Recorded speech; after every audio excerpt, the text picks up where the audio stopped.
see. I will go into my Facebook and check as well.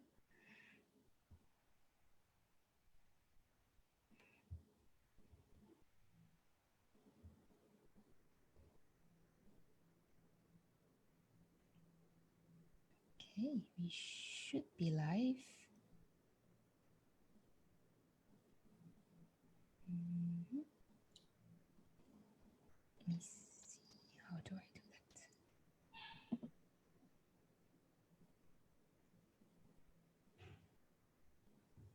Okay, we are live. Just wait a few minutes and see how that goes. So,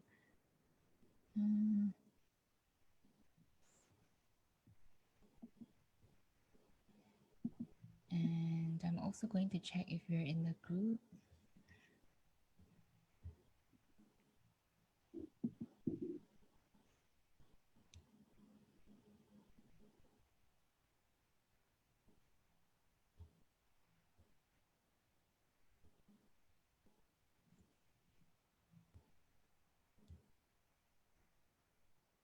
Okay, we are live on Hearty Mums, but I'm not sure if you are actually in the group, so I may just share that manually.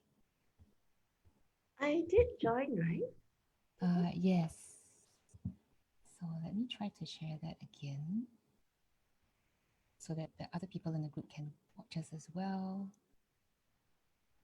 And hi everyone, if you're there with us live, just give us a few minutes while I just do some shares. Let me see.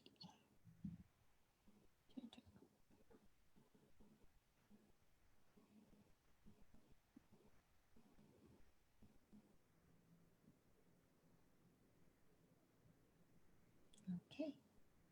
All right. So I think we are good. So just say hi if you're there with us. And we're just going to start now, I guess. Let me know that you're there.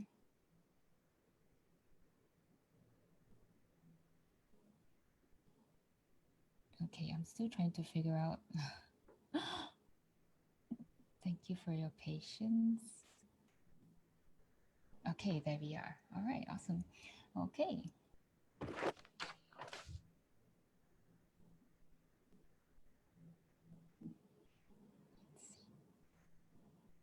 Lost us for a while. Hi, Lisu. Thanks for joining us. Lisu says hi.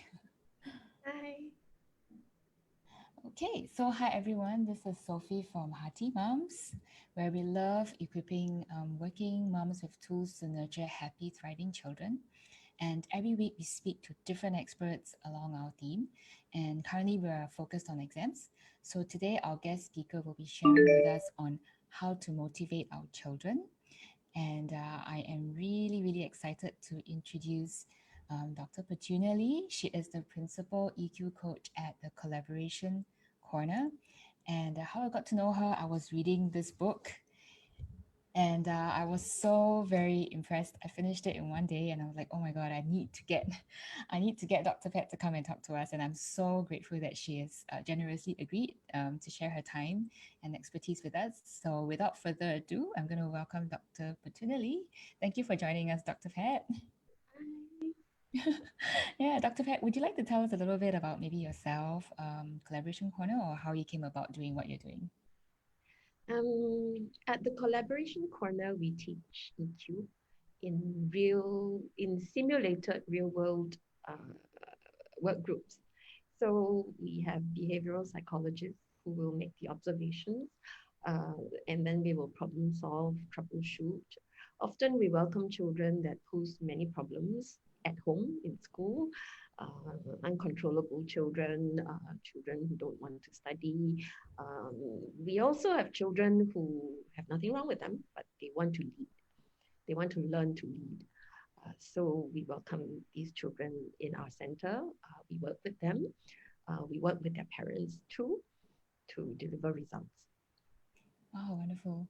And your book is yeah, I know you have sold like 4,000 copies of this book, right? And Lisu also commented. Lisu is one of the leading educators And she also commented in the comments that she has read your book. So I think a lot of parents and educators have, all read your book before.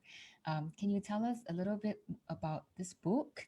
And also, what is the common problems that parents encounter when motivating their children?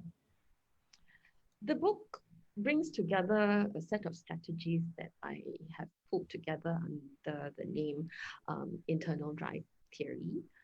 Um, I used to be a management consultant, and I researched in motivation. Um, Actually, a lot of motivation research is done in organizations. Mm. Uh, in the field of educational psychology, there's not as much focus, not as much money goes to motivation as well in 10, 15 years ago as in organizations. So I started out as an organizational psychologist. Um, but then, my kids weren't doing well that time. So I left the workforce and then I started to help my kids. And then parents would approach me on how to motivate their children. So I potted over a lot of what I already knew from organizations to children. And then I was helping so many parents and was repeating myself so much that I thought, okay, this is getting tiring. I shall write a book. And I'm so glad you did. So I put together all these things that I kept repeating to parents and kept repeating to parents, and I put in a book. And happily enough, I think it was quite well received. Mm. My daughter did the drawings. Oh, My son really? Wow. read it, and they gave me good feedback. And so the book was actually family. It's a family activity. It Oh, was, that's so meaningful. yeah, a family journey. Wow. And then my kids would say, "Oh, you mean you do that to us?" So unknowingly, they were Yeah, going but through it your. doesn't matter because these are all positive strategies. Yes, So definitely. even if they know, it still works. Mm. And then that sets the tone for them for the future too. When they're parenting, they know that, they've gone through this positively and they can inspire the next generation and your grandchildren.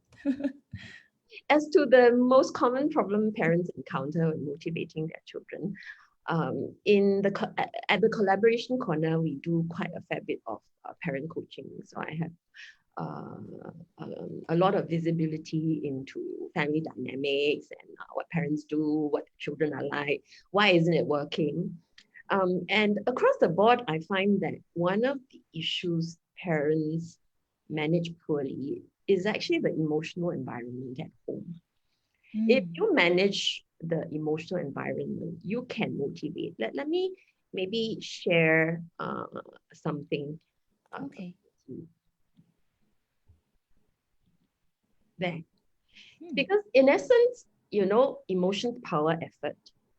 So if you annoy your child, you deplete his motivation, he necessarily will hate study.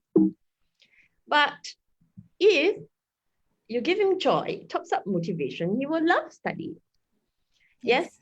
So then I know a lot of parents are thinking, yeah, okay lah, but how, it's like, is it even doable? Yeah, You're how to make it there, fun.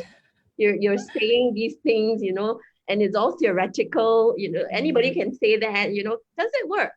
So I can actually share stories with you. We recently, last year, my September 2019 class welcomed 15 kids. One of the girls, I found out later, the mother had to bribe her with a book every week to attend my class. Mm-hmm. And the other one, a boy, he attended 2 lessons. Uh, and at that time, the lessons were still in my home. Uh, Mm. then he went home and he said, "Mommy, have you seen how big her house is? You're paying her too much. You're just, funding her house. We shouldn't pay this kind of money." And he wanted to withdraw. So we started a class of 15. Two of these children flat out didn't want to come. So I managed the emotional environment. When they came, in our classes, children work in groups. Uh, as a matter of process and protocol, my facilitators and I, we go around dispensing joy. We have many ways of doing it. We go around dispensing joy. Okay. Today, both their children, okay, not both these children, the girl, her mother told me her mother said, if you don't like Dr. Pet anymore, you can leave. And she said no. The boy, I told him, look, if you're not going to put in effort, you're going to give me sloppy work. I don't want to teach you anymore. And he put in a lot of effort after that because he didn't want to leave. So you see, it's not just theoretical. If you use joy, you really can motivate to put in extra effort. Okay? Surely. So the thing about families is this. Families always exist in groups, right? You can't have a family of one. So a family necessarily is a group. So family members actually affect each other's motivation. So let me bring it back to the classroom. Our children work in groups of 3. When one is in conflict, when 2 people are in conflict, the whole group cannot work. No one feels motivated. So in the beginning, I started off teaching English, and English was what I wanted to teach. But in order to teach English properly, I needed the children to get along. So I found myself using what I knew in motivation to manage the emotional environment. And slowly we developed what today we call the EQ generative protocol. To teach low EQ children how to not affect the emotional environment for other children. Because, years ago, I had children come to class, they discussed, they can't get their views heard, and this one turned around and punched his friend in the belly. So it was a big hoo-ha. Once that happens, nobody can work. The other 2 children are scared to death. Nobody is motivated in that kind of circumstance. So we had to develop a set of processes and protocols to ensure that the emotional environment in the class was robust. But then after a while, we found that the EQ generative protocol became a very desirable part of the classes. Parents came and said, look, I don't want your English class. Can I just come and learn EQ? And our students started to become student leaders in secondary school. The one who punched his friend in the belly, who had anger issues, later on he led, the last I heard, he was vying for leadership in his school's journalism CCA. And he was leading his little work group at a Straits Times competition of some sort. And then I have another child, low EQ too. This one kicked his school principal, amongst other things. Because other things he was also doing was, he once pushed his friend up against the wall by the throat. He also kicked his friend at the throat. Parents were being called in like every 2 weeks because of an incident. So this one, he invented a game. This is an interesting game, requires 6 players. The game master will facilitate the game. Everybody gets 1 turn a day. So the game master can facilitate about 6 to 7 groups. So that's about 36 children. And they all want to play. So, he's now a leader. Effectively, he is game master. He facilitates 36 children in 6 groups playing his game, the one that he invented. Wow. And he used to be a pariah, nobody wanted to play with him because he was so touchy, so easily, so explosive. But now, he's very calm. He started to play softball, where previously he just he couldn't stay in any team sport because he would always be fighting with people. So these are actually low EQ children. They start from a very low base. So from there, they became leaders. So it's really amazing what you can do if you manage the emotional environment in the home and in the class. Definitely. Oh, Yeah. that's wonderful to hear. Very, very inspiring. So, with all the strategies you have shared, I think there were 10 or 11 of them in your book. What would be one of or some of your favorite ones that you can share with us today? When people read my book, they always come to me and say, "Oh, Dr. Pat, your book is so wonderful, and I really love structured choices." And then I will scratch my head and I say, structured choices. Yeah, it's a very basic strategy. My favorite is self-concept redesign. Let me show you something. Yeah. Okay.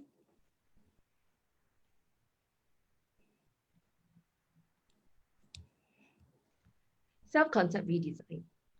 So, what is self-concept? Mm. Self-concept is your definition of whom you are. If I ask you to define yourself, you might say, I'm a woman, I'm Chinese, I'm a mom of two kids, and I run Hearty Mums. So this is how you describe yourself. And then if I ask yourself, I ask you further, to describe you with maybe three adjectives, you might say, I'm kind, I am considerate, I have a heart Mm. for children and mothers. So that's your definition of who you are. Now, the research in psychology is very robust in this in the following. People always behave very much in accordance, very consistently with their self-concept.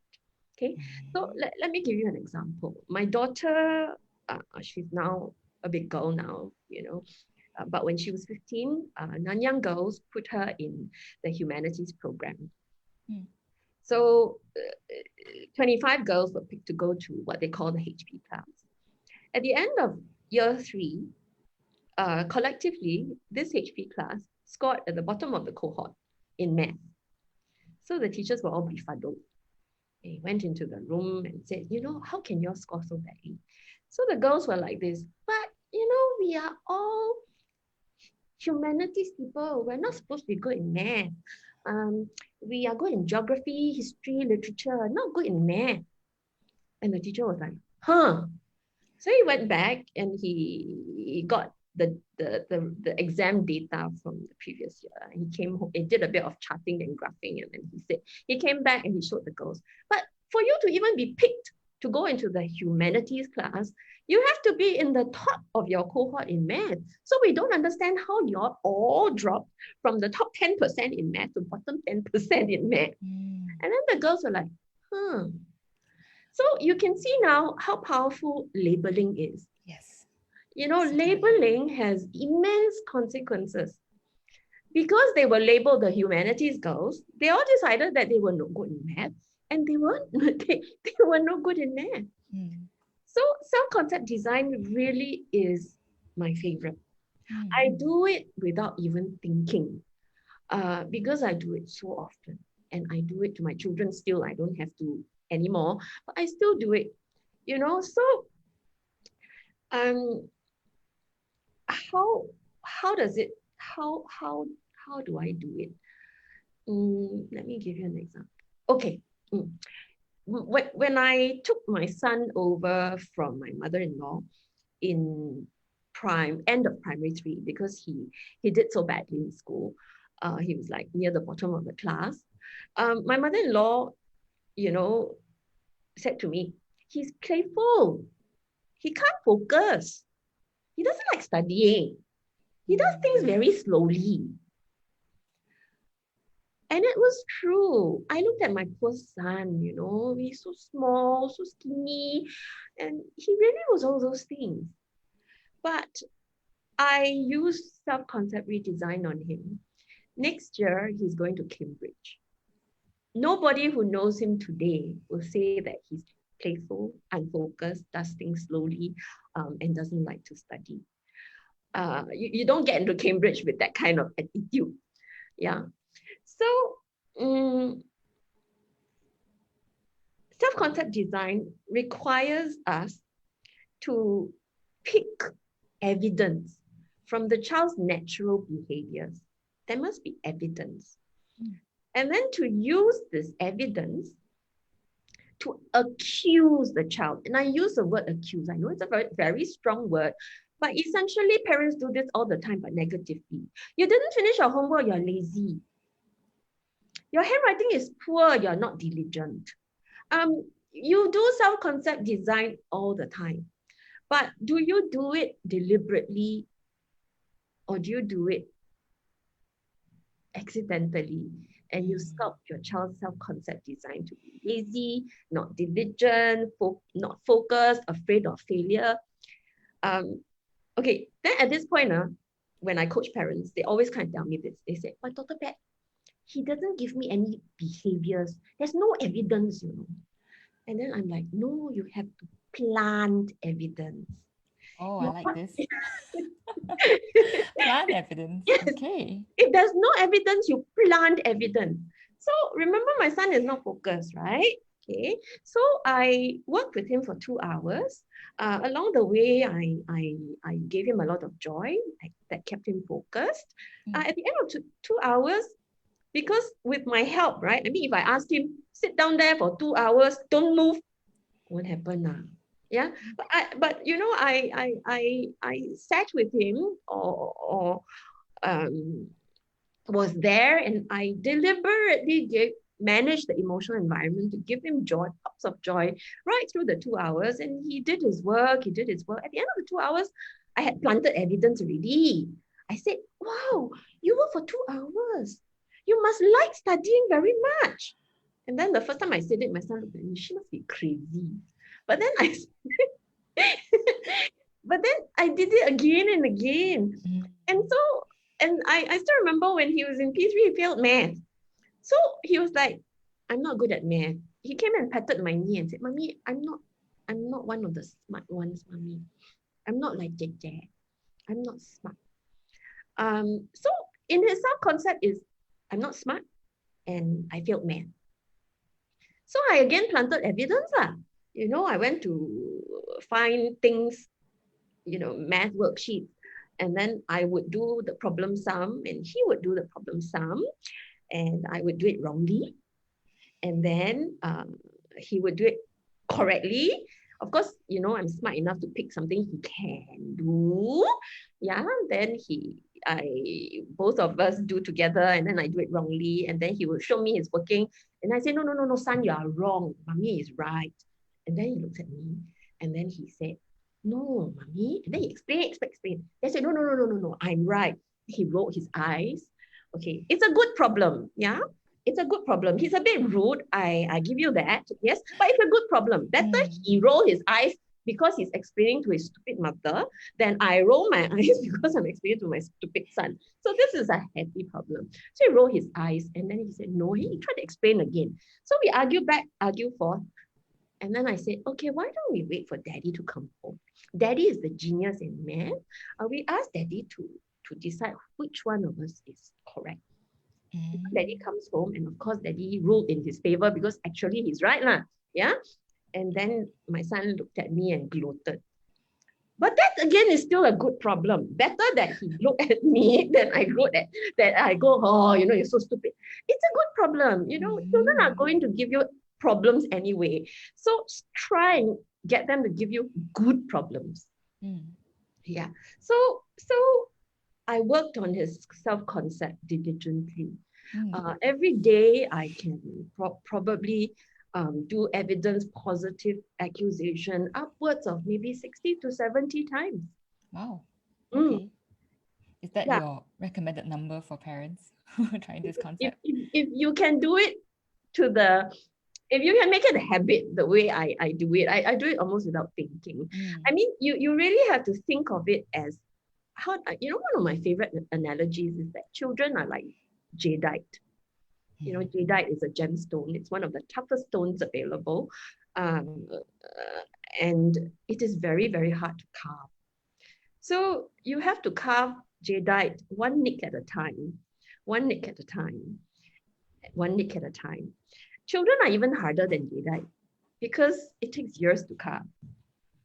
You know, and you can't be too harsh because then you break the child. Just like you know, when you are carving jadeite, you have to put, as you carve, you need to place the jadeite under a constant stream of water. Otherwise, the stone, the heat generator will crack the stone, will damage the stone. So it's the same, you know, gently, you know, one stroke at a time, you sculpt the Selfconcept. So and it doesn't take that long, I think. No, I take that back. I took him over in P3. I was able to get him really done and properly done by the time he reached P6. So when he reached P6, he was everything not that his grandma had said. So I remember the 1 month before his PSLE, someone invited me to Israel. So I was like, oh, you know, I'm not going to get another chance like this. But his PSLE is coming. Yeah, but I will never get another invitation like this. So I said, okay, I don't care. I'm going to go, you know. And I went. When I came home, it was a 3-week trip. And when I came home, there were 15 top school papers on my table.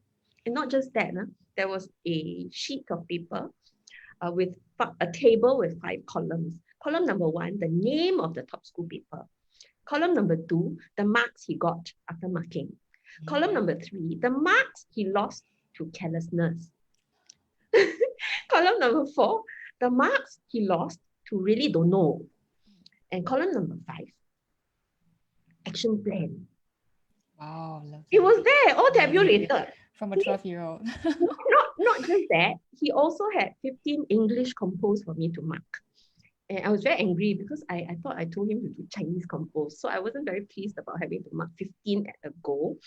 And I also am particular about giving feedback. I don't like children to do more work without the feedback in between. Because you do 15 compose with no feedback, you're going to make 15 times the same mistake. So since I wasn't around, I wanted him to do Chinese compose so that his grandma could mark after every one. Yes. But I think he might have heard wrongly, or he might have decided, you know, English is easier to do, so I do English. He might have, you know. So yeah. So 3 years for P4, P5. By end of P6, he had a completely different view of himself. He saw himself as hardworking. He saw himself as good at math. He saw himself as diligent, honest, not afraid of failure. And that was the result of 50, 60 times a day. A stroke here, a nick there, stroke here, a nick there. Very effective. You basically, if you master Selfconcept redesign or design, right, you can look forward to the day when you can turn your back on the child, and your child will do what he's supposed to do without you running after him. So this one is my favorite strategy. Yeah. If I was given the choice to forget, you know, all strategies but one, I'll keep this one. Wow. And it's definitely very, very powerful. And, you know, as a mind wellness practitioner myself, I have to agree with you that the mind is a very powerful thing. And if you can, you know, grasp your mind, you can manage it. A lot of wonderful things can be done, and you can really bring out the potential in a person. Because when you're a person that is negative and living in that sort of negative thinking, like I can't, like you said, you know, the humanities kids are like, oh, we can't do math. If they're sitting in that kind of thought, then yeah, certainly your mind will say, yeah, I can't. So they shut everything out. And it's wonderful what you're saying. I like what you said, plant the evidence. It's really exactly. So you know, all these words are like accusation. Do it positive accusation. Then we talk about entrapment. Entrap them into showing the desired behaviors. No evidence, plant the evidence so you can accuse them of these positive things. And then they will start to believe that they are all these things. Yes. So one of the favorite things I like to tell parents, treat your child like the man or the woman today that you want him or her to become. Yes. Don't wait until that day. Because you see, Picasso, when he first started drawing, if his parents waited until he became Picasso to praise him, he would never have become Picasso. I mean, Mm. surely when he, at 3 years old, when he held a pen and made his first doodles, which looked like nothing at all, his parents or someone must have said, wow, good job, you did well, you must be very gifted in drawing. It Mm. starts somewhere. Yes, you have to start somewhere. Oh, and I love that you're emphasizing this. Treat your child the way you want them to be like. That's really, really important. Yeah, because you can't wait until that time. You have to start treating them right now, Yes, right? exactly. So if your son is irresponsible, you have to treat him as if he is responsible. If Mm. your son doesn't deserve respect, all the more you have to respect him today. Mm. You know, Wow. I always tell mummies, treat your son the way you treat his father. Mm. I mean, provided that it's a happy marriage. Okay. Yes. Fair enough. Hmm. But it's a great reminder, yeah, of how to treat your son. And then it goes both ways as well, because when you're treating your child with respect, that comes back that same way very naturally without having to be forced or using authority or anything. So That's true. definitely. That's Wow. Yeah, so we're really having very nice audiences with us live. So I thank all of you who are really watching us. And if you haven't read this book, I really want to highly recommend you to pick up a copy. We're going to put the link for you. Um, what we just shared today is only just one of them. Okay, there's like 10, 11 awesome strategies in there that you can also apply. So we'll put the link in, and you can order a book there through that link, or get connected with Dr. Pat to find out more about what she does. Certainly, she has a fantastic blog there as well that you can read more about her and what she does. Let me see if we've got any questions. Oh, hi, Joanna and Chizia. Thank you for joining us. Okay, well, I've got a bonus question for Dr. Pat before we finish off. So, Dr. Pat, our group is about Hearty Mums. And Hearty Mums to me are, moms who really take time to care for themselves, and they're therefore feeling nurtured and fulfilled so that they can in turn nurture happy, thriving kids as well. So, what's one thing that you like to do daily to make your day and to make yourself happy? actually I like my work. Mm. Um, I mean, I know. I mean, if you're talking about things like hobbies, um, all I do embroidery, I do knitting. These are activities that help to resource me so that I can feel joy at work. Uh, I mean, basically, I'm kind of I'm no, I am retired. I don't really need to work, so the work is what makes me happy. Mm. Um, I like seeing children change before my eyes. In July we had one child. He was aggressive. He was a bully. He was convinced he had ADHD, and he went around the room flapping his hands. He talked very loudly. He was rude. And his mother said, Dr. Pat, you are my last resort. You know, if you expel him, there's no hope for my son. Uh, so we did what we had to do, including pray over him. And and today, he comes to class. He's humble, he's kind, he's helpful.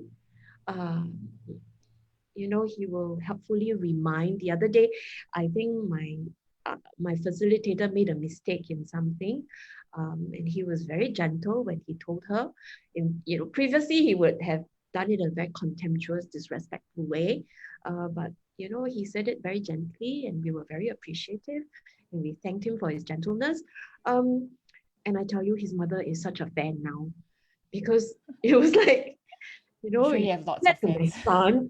Yeah. I mean, that gives me really a lot of joy. To Mm. see that little boy who punched someone in the belly, uh, change into a leader. To see that a child who used to have anger issues to the extent that he kicked the school principal.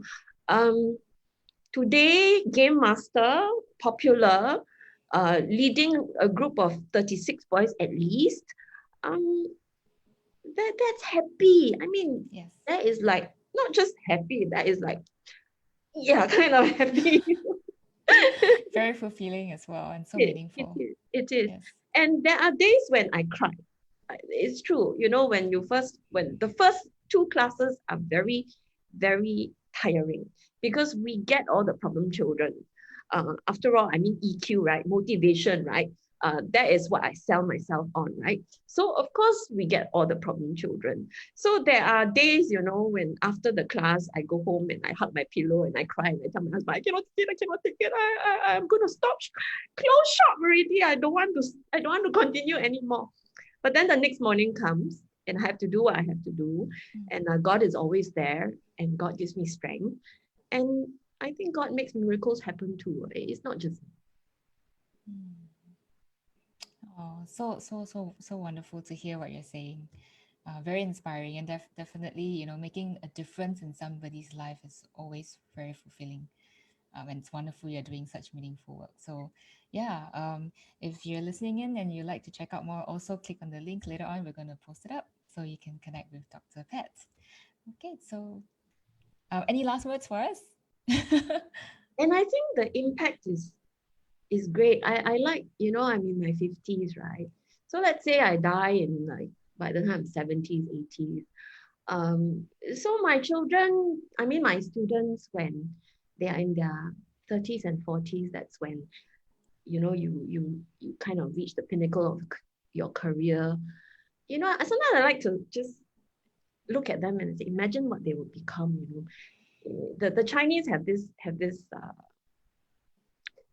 saying, you know, where you hope your son would become a dragon. Yeah, I hope my little dragonlings will become dragons. Wonderful, I'm sure. And he's going off to Cambridge, right? Your child's No, going. no, not my dragonling. Oh, My students, my oh, your other student. people's children. That they will be, you know, they will come and they are only worms Oh, that nobody likes. And then we change them to dragonlings. And in future, 30 years from now, I might already be dead. They will be dragons. oh, wonderful. Yeah, and they'll be the ones that will, yeah, taking care of the next generation, taking care of the world. Oh, awesome. Thank you so much for your sharing, Dr. Pat. So Wonderful to have you. Learn so much from you. Wow, I'm excited to start planting evidence for my own child. yes, and make positive Yes, accusations. positive accusations. Love that. Absolutely. I love that term as Entrapment. well.